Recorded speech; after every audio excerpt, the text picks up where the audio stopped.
j'espère que vous allez bien. Je vous retrouve aujourd'hui pour un nouveau vlog lecture et encore une fois pour un challenge lecture, même si j'avais dit que je n'en ferais plus tant que ça. Et ben je me suis quand même motivée, je fais un challenge lecture 2 en 1 puisque je fais un 7 jours 7 livres et un week-end à 1000 en même temps. Donc voilà, l'idée j'avoue est inspirée du vlog de Arkelana. Je vous mettrai ça en barre d'infos, elle avait fait ça il y a quelques mois. Et surtout, celle qui m'a motivée, c'est Axel de la chaîne La Parenthèse d'Axel, donc je vous mets ça en barre d'infos aussi. N'hésitez pas à aller voir sa chaîne, j'aime beaucoup la suivre. Ça fait des années que je la connais et c'est quelqu'un que j'apprécie énormément. Et du coup, quand elle m'a proposé qu'on fasse le challenge ensemble pour se motiver, forcément, ça va donner envie. Surtout que si vous regardez sur sa chaîne ces derniers temps, elle arrive énormément à se motiver et à lire beaucoup et ça me donne envie parce que j'ai très envie de lire, que j'ai beaucoup de choses que j'ai envie de lire dans ma pile à lire, mais que j'ai du mal, ces dernières semaines j'ai vraiment du mal à me motiver à faire passer la lecture en priorité. Donc merci Axel pour cette opportunité. On est lundi soir donc le challenge a commencé depuis ce matin déjà et j'ai une sélection de livres pour ce challenge. Donc d'abord Mémoires de la forêt de Michael Brun-Arnaud, donc le tome 1, Les souvenirs de Ferdinand Taupe, illustré par Sanoé. Je vais pas trop rentrer dans les détails parce que c'est un livre que l'on voit énormément sur les réseaux sociaux et qui a énormément de très bonnes critiques. Donc on me l'a offert et j'ai très hâte de me lancer enfin dedans. Je l'avais commencé mais je m'étais arrêtée en cours de route parce que j'étais trop déconcentrée. Donc voilà, je vais le reprendre du début. Et comme c'est un roman jeunesse illustré qui fait 300 pages à peu près, je pense que ça devrait se lire assez vite. Une journée pour le lire, ça devrait aller. Autre lecture rapide, Anne d'Ingleside, donc le tome 5, il me semble, de Anne de Green Gables, ou le tome 6, c'est peut-être le tome 6. Donc écrit par Lucy Maud Montgomery, donc on est au tome 6. Voilà, je vais pas donner de détails pour pas spoiler les tomes précédents, mais il est temps que je poursuive cette saga, surtout que je les ai jusqu'au bout. Donc voilà, j'aimerais bien finir la saga d'ici la fin de l'année. Et les livres de Lucy Maud Montgomery se lisent assez rapidement, donc c'est pareil, je pense qu'en une journée c'est pas un problème. Ensuite, aujourd'hui j'ai commencé à écouter un audiobook, donc The Women in Me de Britney Spears. Donc c'est ses mémoires qu'on a pas mal vu passer sur les réseaux sociaux récemment parce que ça vient de sortir. Et alors je ne suis pas une grande fan de Britney Spears, en fait je ne sais pas grand chose d'elle. À l'époque où elle était sur tous les tabloïds, c'était une période où moi je ne lisais absolument pas ça, j'étais pas du tout au fait des actualités, donc je ne savais pas vraiment grand chose de ce qui lui est arrivé. Mais quand j'étais au collège, j'avais le premier album de Britney Spears. Et c'est en fait sur cet album que je me suis le plus entraînée en anglais à l'époque, puisque j'avais pris les paroles et que j'essayais de les traduire et que c'est comme ça que je travaillais mon anglais à l'époque. Donc j'avoue que quand j'ai vu que l'audiobook était disponible sur Audible en anglais, je me suis dit que c'était une bonne occasion et ça m'a rendue curieuse. Et donc à la fin de ce premier jour, j'ai écouté à peu près un tiers de l'audiobook. Je vais le poursuivre un petit peu plus tard et vu qu'il est relativement court et en plus je l'écoute en vitesse 1,75 donc ça va assez vite. Il me semble qu'il me reste 2h30 à écouter. Donc je l'aurai fini ce soir et je vous ferai un point dessus un petit peu plus tard. Mais pour le moment, écoutez, c'est intéressant. Voilà, je ne sais pas quoi en dire de plus. C'est intéressant, j'apprends des choses. Et j'apprécie le fait que on sent dans les expériences qu'elle raconte l'impact positif que certaines femmes dans le milieu du showbiz ont eu sur elle.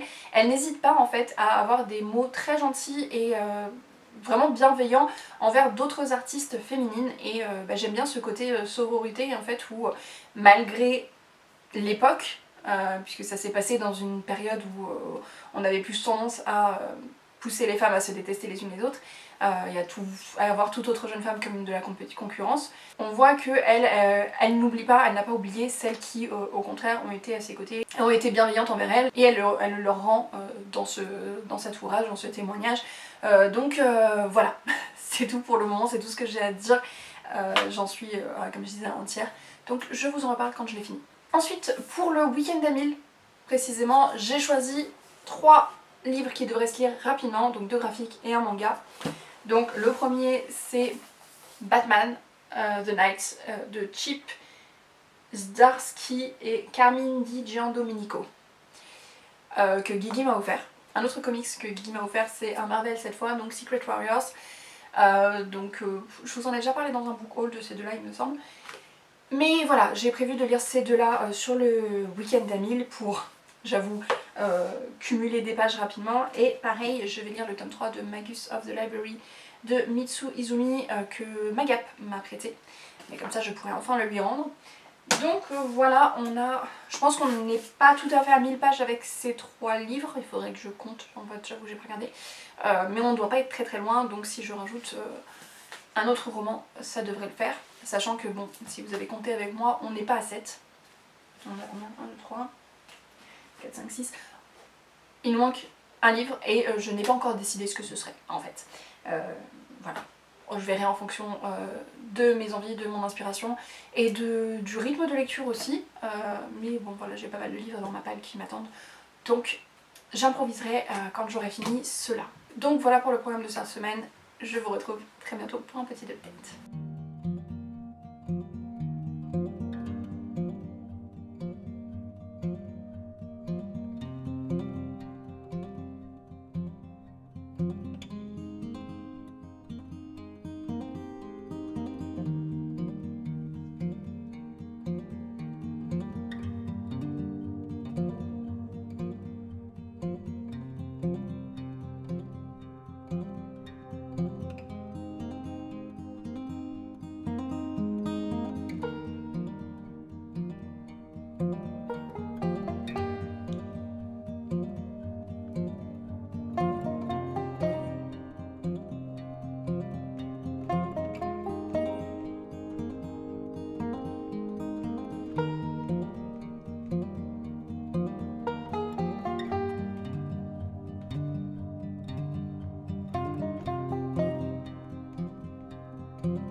On est vendredi, je n'ai pas fait le point avec vous depuis le premier jour, mais j'ai fini Les Mémoires de la Forêt, donc le premier tome, Les Souvenirs de Ferdinand Taupe, de Michael Brun-Arnaud, illustré par Sanoé. Je l'ai lu en 2 jours, je crois. J'aurais pu le lire en une journée parce qu'il se lit très vite, que c'est du jeunesse, mais j'étais pas très concentrée. Donc voilà, j'ai un problème de concentration en ce moment et ce livre en a pâti puisque je l'ai lu beaucoup plus lentement que prévu. Alors, dans ce roman, on va suivre Archibald Renard, qui est un libraire, qui un jour vend un livre sans faire attention à qui l'achète. Et le jour même ou le lendemain, Ferdinand Taupe débarque dans sa librairie et cherche ce livre en question, puisqu'il s'agit en fait de ses mémoires. Il a écrit toute son histoire il y a 30 ans dans ce roman et l'a confié au père du libraire à l'époque. Et il en a absolument besoin parce que Ferdinand est atteint de la maladie de l'oubli-tout, donc il aura oublié toute sa vie et il comptait sur ce livre pour l'aider à se souvenir de certaines choses. Le libraire se sent mal et décide de l'accompagner pour essayer de retrouver ce livre. Donc ils vont s'embarquer dans des aventures et au fil de ces aventures, ils vont remonter les souvenirs de Ferdinand et retrouver voilà, des brins de mémoire par-ci par-là et essayer de reconstituer son histoire. Alors, la maladie de l'oubli-tout, c'est évidemment une référence à Alzheimer et donc la mémoire qui disparaît au fil du temps. Et c'était assez touchant, j'ai trouvé ça mignon la manière dont c'est abordé pour être compris par tous les âges et pour mettre en avant plusieurs effets de cette maladie et l'impact que ça peut avoir sur la personne atteinte mais aussi sur l'entourage. Donc plusieurs aspects sont traités dedans et j'ai trouvé ça assez touchant, assez intéressant, j'ai bien aimé la manière dont c'était fait.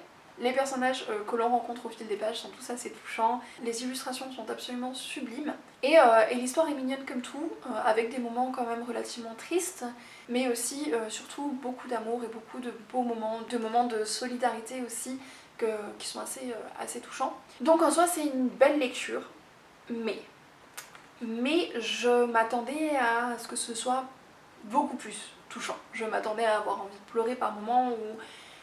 Alors peut-être que c'est parce que j'étais pas spécialement concentrée à ma lecture, mais je n'ai pas eu les larmes aux yeux, je n'ai pas été... Voilà, j'ai été touchée mais sans plus. Je ne me suis en fait pas forcément attachée au personnage. Ce qui fait que je suis rentrée dans l'histoire assez moyennement. Voilà, je suis restée un peu extérieure à l'histoire je pense, et c'est ça qui fait que j'ai été moins touchée que tout ce que toutes les autres personnes qui ont lu ce livre ont pu me dire. Donc peut-être que le fait que je ne sois pas concentrée a joué aussi. Mais je pense qu'il y a aussi le côté animaux. Le fait qu'on suive des animaux personnifiés, humanisés entre guillemets, qui apparemment me fait mettre une certaine distance. C'était apparemment pas forcément quelque chose que j'apprécie plus que ça de lire. Ça me perturbe plus qu'autre chose en fait. Donc je pense que c'est ça qui a mis une certaine distance entre moi et la lecture. Donc je suis assez triste de ne pas avoir aimé autant que tout ce que tout le monde peut dire de ce livre. Mais j'ai quand même passé un très très bon moment et honnêtement je pense que je me procurerai quand même la suite parce que l'histoire reste touchante et que le livre est beau et que les illustrations sont magnifiques et que j'ai envie d'en savoir quand même un petit peu plus sur cette communauté où les valeurs sont très positives et très belles et rien que pour ça, pour cette solidarité et ces valeurs positives, ça donne envie de se replonger dedans juste pour trouver un petit côté un peu cocooning. J'ai aussi fini l'audiobook que j'écoutais, donc The Woman in Me de Britney Spears, lu par Michelle Williams. C'est l'autobiographie de Britney Spears, c'est elle qui lit l'introduction d'ailleurs, mais le reste est lu par Michelle Williams qui fait un très bon travail. L'audiobook est vraiment très agréable pour ça, hein. On sent vraiment les émotions à travers la voix. Donc Britney Spears, moi c'est une artiste que je connais mais sans plus, d'assez loin. Je ne connaissais pas du tout son histoire, donc 90% de ce qu'elle raconte dans ce livre sont des choses dont je n'avais jamais entendu parler. Même le mouvement Free Britney, je l'avais vaguement vu passer, mais de très loin, et je n'avais même pas cherché à savoir de quoi il s'agissait, je ne savais pas. Voilà. Donc beaucoup d'éléments ont été une surprise pour moi dans cette lecture. Et qu'on apprécie ou qu'on n'apprécie pas Britney Spears, son histoire est importante à connaître. Parce qu'elle a été victime de choses qui ne sont pas acceptables dans notre société à l'heure actuelle et qui ont pu lui arriver uniquement parce que c'est une femme et qu'on a tendance à infantiliser les femmes et à les utiliser et à les manipuler, etc. Donc là je fais référence au fait qu'elle a été sous tutelle pendant 13 ans de sa vie où donc son père était son tuteur, son père dont on apprend dès le début du livre que c'était un alcoolique qui était très peu présent pour sa famille et dont elle avait peur dès son enfance à cause de son alcoolisme. C'est cet homme-là qui a été son tuteur pendant 13 ans, donc qui a décidé d'absolument tout dans sa vie, c'est-à-dire qu'elle était surveillée pour tout ce qu'elle faisait.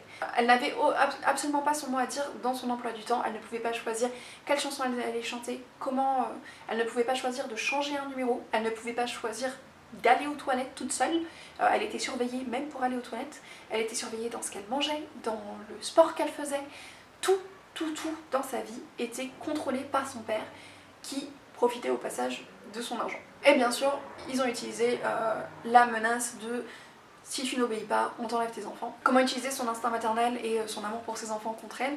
J'ai trouvé ces chapitres où elle raconte ces années-là particulièrement difficiles à écouter parce qu'on voit à quel point ça a été facile pour les gens de son entourage de faire ça et à quel point personne autour n'a réagi, elle n'a eu aucune aide, elle n'a eu personne pour l'aider et tout le système était contre elle, elle n'avait aucune chance de s'en sortir toute seule et c'est particulièrement difficile à lire. Donc pour ça je trouve que c'est une lecture intéressante à faire, même si effectivement on n'y va pas pour l'écriture. Il y a des moments où j'ai eu l'impression qu'elle nous racontait une anecdote et elle passait à une autre anecdote, puis une autre anecdote, puis une autre anecdote, sans que les éléments soient liés entre eux. Il n'y a aucun effort pour les lier, c'est juste tac, tac, tac, tac, tac. Voilà, j'ai envie de dire ça, j'ai envie de raconter ça parce que ça m'a touchée, parce que ça a eu un impact, et on passe à la suite. Il y a des passages où on enchaîne beaucoup ce type d'anecdote, et du coup c'est pas forcément très fluide, et certains passages qui auraient pu avoir un impact assez fort, se retrouvent assez minimisés justement parce que c'est perdu au milieu des autres anecdotes et qu'on n'élabore pas un peu plus, donc voilà, c'est un peu dommage, mais on ne commence pas à lire l'autobiographie de Britney Spears, écrite par Britney Spears, pour l'écriture, mais pour son vécu. Et il y a quand même un certain nombre d'éléments assez traumatisants qu'elle a vécu dans sa vie, que ce soit son avortement qu'elle a dû faire dans sa salle de bain toute seule, les paparazzis qui la suivaient absolument, mais absolument partout, et surtout ses 13 ans sous tutelle. Donc, je ne dis pas que je vais me mettre à devenir fan de Britney Spears et à la suivre absolument sur tout ce qu'elle fait sur les réseaux sociaux, etc. Mais je suis contente d'avoir écouté ce livre en audiobook et d'en avoir un peu plus appris sur ce qu'elle a vécu. Parce que, comme je disais, elle a vécu ça parce qu'elle était une femme, ça a été possible parce qu'elle était une femme. Et en plus, on parle quand même d'une femme riche, d'une personnalité publique, donc que les gens regardent et voient, Et pourtant, malgré ça, les gens dans son entourage ont réussi à garder le contrôle sur elle et à cacher ce qu'ils lui faisaient vraiment. Donc je trouve que c'est assez effrayant et que c'est assez courageux et intéressant et important de sa part d'avoir partagé son expérience. Voilà pour cette deuxième lecture, ce deuxième audiobook. Et c'est là que j'en suis pour le moment sur ce challenge 7 jours, 7 livres. Je n'ai lu que 2 livres alors qu'on est déjà sur le 5e jour. Donc je vais vous laisser pour le moment et aller lire un peu.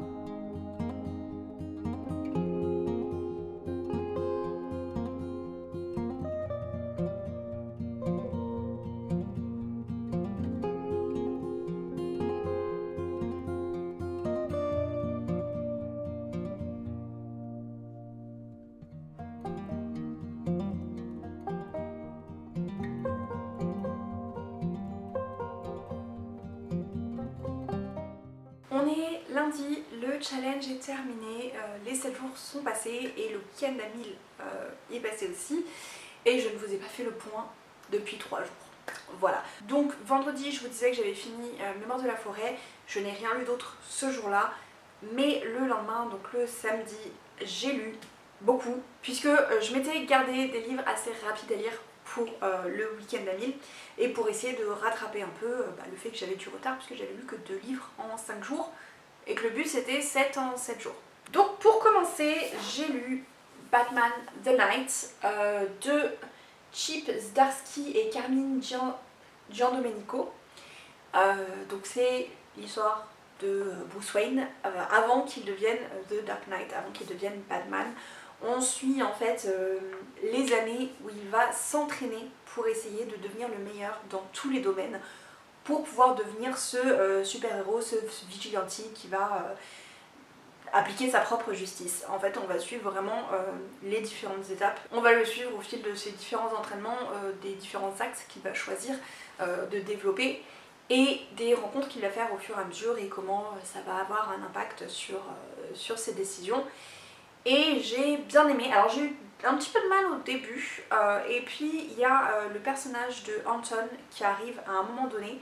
Et à partir du moment où il est là, j'ai trouvé ça un peu plus intéressant, j'ai eu un peu moins de mal à suivre le personnage de Bruce qui est très sombre, très torturé, très dans le négatif, à broyer du noir tout le temps. Donc c'est vrai que c'est le personnage comme ça et c'est son histoire, donc c'est un peu lourd à lire par moment. Donc quand un deuxième personnage entre en scène et prend de l'importance, ça permet d'équilibrer un petit peu, de rendre les choses un petit peu, alors pas plus légères, mais plus digestes en termes de noirceur. Donc c'est une lecture que j'ai trouvée très intéressante, le graphisme est excellent, j'aime énormément. Et alors c'est marrant parce que Batman c'est quand même le personnage que je n'aime pas. C'est un super-héros que je n'aime pas sa mentalité, je n'aime pas ses actions. C'est vraiment pour moi l'anti-héros parmi les super-héros. Et c'est en partie pour ça que je suis fascinée par son histoire et que j'adore lire des comics sur Batman pour essayer de mieux comprendre ou mieux m'immiscer dans sa psyché. Voilà, je trouve ça intéressant, j'aime beaucoup et j'y prends étrangement du plaisir alors que je n'aime pas le personnage de Bruce Wayne. Donc voilà pour ce comics, il se lit rapidement, il fait un peu plus de 300 pages mais ça va vite. J'ai enchaîné avec un deuxième comics, mais cette fois dans l'univers Marvel. J'ai quitté DC pour aller sur Marvel et j'ai lu Secret Warriors. Donc c'est la collection Gold et c'est le tome 6, donc je n'ai pas lu les 5 premiers tomes, j'ai commencé directement en plein milieu. Notamment parce qu'il y a le personnage de Kamala Khan dedans que j'aime beaucoup. Depuis que j'ai vu la série sur Disney+, Miss Marvel, donc j'avais hâte de lire un petit peu plus, de la découvrir à travers le comics plutôt que uniquement à travers la série. Et on retrouve Daisy ou Quake, de la série Agents of Shield et d'autres personnages que je connaissais un petit peu moins, où j'étais un petit peu moins familière, mais que je suis absolument ravie d'avoir rencontré, notamment Moon Girl, que je ne connaissais pas, parce que bon, je suis débutante en comics, hein, donc voilà. Mais j'aime beaucoup, j'ai découvert Moon Girl dans cette édition et j'ai adoré. Je poursuis en fait un groupe de super-héros, mais assez jeunes, qui se retrouvent à s'entraider, à se lancer dans une mission ensemble. J'ai eu un petit peu de mal au début du comics parce que j'avais du mal à situer la chronologie et les lieux, puisqu'on saute d'une chronologie à une autre, puisqu'il y a des moments où on retourne dans le passé avec un personnage en particulier, etc. Du coup, il y a des moments où c'était un petit peu confus sur le début, mais au bout de peut-être un quart, un tiers, ça s'est beaucoup mieux clarifié. J'ai enfin réussi à être capable de suivre complètement. Donc j'ai beaucoup aimé et j'ai hâte d'en lire plus parce que clairement les films et les séries du MCU ne me suffisent plus. Ensuite j'ai lu le tome 3 de Magus of the Library de Mitsu Izumi, donc c'est Magab qui me l'a prêté. Je continue tout doucement cette saga que j'aime énormément, où on va suivre un jeune homme qui veut devenir Kahuna et donc travailler avec les livres. Et donc dans ce tome il passe les épreuves pour devenir Kahuna. Donc il passait la première épreuve dans le tome précédent et donc là il poursuit ses épreuves. Et encore une fois j'ai adoré, c'est vraiment tout mignon. Il y a une petite pression qui se met en place ici parce que c'est un concours. Donc on a des petits moments où on est un petit peu inquiet pour notre personnage, notamment quand lui-même se met à douter de lui-même. Mais de manière générale c'est toujours plein de belles valeurs. Il rencontre des obstacles, il rencontre des nouvelles personnes et à chaque fois ça permet de discuter de certains sujets que je trouve très bien amenés. Ensuite j'ai écouté l'audiobook Convenience Store Woman de Sayaka Murata. Donc je l'ai écouté en anglais puisqu'il me semble qu'il n'est pas traduit en français et que mon japonais n'est pas assez bon pour que je l'écoute en japonais. Donc c'est une novella, enfin c'est relativement court puisqu'il fait 3 heures et je crois quelque chose comme 165 pages. Donc ça s'écoute très vite. Je l'avais vu passer dans une des vidéos booktube de Books and Bao et j'avais été intéressée. Quand elle en parlait ça m'avait intriguée, donc quand j'ai vu qu'il était disponible sur Audible dans les livres offerts avec l'abonnement, j'en ai profité. Dans ce roman on suit une femme de 36 ans qui travaille dans un convenience store depuis qu'elle est étudiante et c'est elle qui raconte l'histoire. On découvre l'histoire de son point de vue. Elle-même ne comprend pas pourquoi elle ne peut pas se comporter naturellement, pourquoi chacune de ses réactions et de ses interactions provoque une réaction assez forte de la part des personnes en face d'elle. Et au fur et à mesure qu'elle raconte, on se rend compte que la manière dont elle a survécu, dont elle survit dans cette société, c'est en apprenant par cœur les codes de la société et donc pour son boulot c'est parfait pour elle puisque on lui dit exactement ce qu'elle doit dire, comment elle doit répondre, quel doit être son ton par rapport aux clients. Et elle explique aussi comment elle adapte son langage, sa façon de parler, en se copiant sur les personnes qu'elle rencontre et en mélangeant les tons et les dialectes de plusieurs personnes. Donc très clairement c'est quelqu'un qui apprend comment se comporter dans la société en fonction de ce qu'elle voit et aussi en fonction de sa sœur qui essaye de l'aider à mieux s'intégrer. Mais ce sont des codes qu'elle n'a pas elle-même, qu'on est obligé de lui enseigner, qu'elle est obligée de copier. Mais au moment de l'histoire, le moment où on commence l'histoire, elle a 36 ans et elle travaille toujours dans ce convenience store. Elle n'est toujours pas mariée, elle n'a même jamais eu de relation avec un homme. Et ça commence à peser, il y a de plus en plus de personnes qui lui posent des questions par rapport à ça et qui lui font comprendre, qui lui montrent que elle ne pourra jamais être intégrée à la société si elle ne répond pas aux critères de ce qu'on attend d'elle en tant que femme dans la société japonaise. Et donc il faut qu'elle se marie et qu'elle ait un enfant. C'est ce qu'on attend d'elle, c'est son rôle. Sauf qu'elle c'est quelque chose qui ne l'intéresse absolument pas puisque c'est quelque chose qu'elle ne comprend pas. Et à ce moment-là de l'histoire, elle rencontre un homme qui va lui donner son point de vue masculin et donc qui rejette tout ce que la société attend de lui. C'est un homme qui ne veut pas travailler, qui n'a jamais eu de relation avec une femme non plus et qui est jugé pour ça, mais qui est extrêmement misogyne et qui considère que s'il n'a jamais pu avoir de relation avec des femmes, c'est la faute des femmes. Et c'est la faute de la société et c'est la faute des autres hommes. Rien n'est de sa faute. C'est vraiment un personnage que j'ai trouvé extrêmement antipathique, agaçant, énervant. Je lui aurais mis des baffes absolument chaque fois qu'il respirait. Il avait même pas besoin de parler, juste respirer, ça suffisait. Mais il est là aussi pour apporter un autre point de vue, le point de vue des hommes et des attentes que les gens ont par rapport aux hommes. Point de vue biaisé puisque c'est un avis personnel aussi, hein. Mais voilà, on se retrouve avec deux personnages qui n'ont pas leur place dans la société, qui galèrent à trouver cette place et à s'en sortir, et dont les chemins vont se croiser pour les meilleurs et pour le pire. J'ai trouvé cette lecture très intéressante, parfois dérangeante à lire. Il y avait des scènes, des moments qui m'ont vraiment crispée, notamment toutes les scènes avec cet homme, mais j'ai apprécié la critique de la société, la manière dont l'autrice met en avant toutes ces attentes de la société, l'impact que ça peut avoir, et à quel point ça ne correspond pas à tout le monde. Elle le montre à travers un personnage chez qui c'est poussé à l'extrême, mais qui répond à des questionnements que tout le monde peut avoir, puisque la société, la pression sociale impacte tout le monde.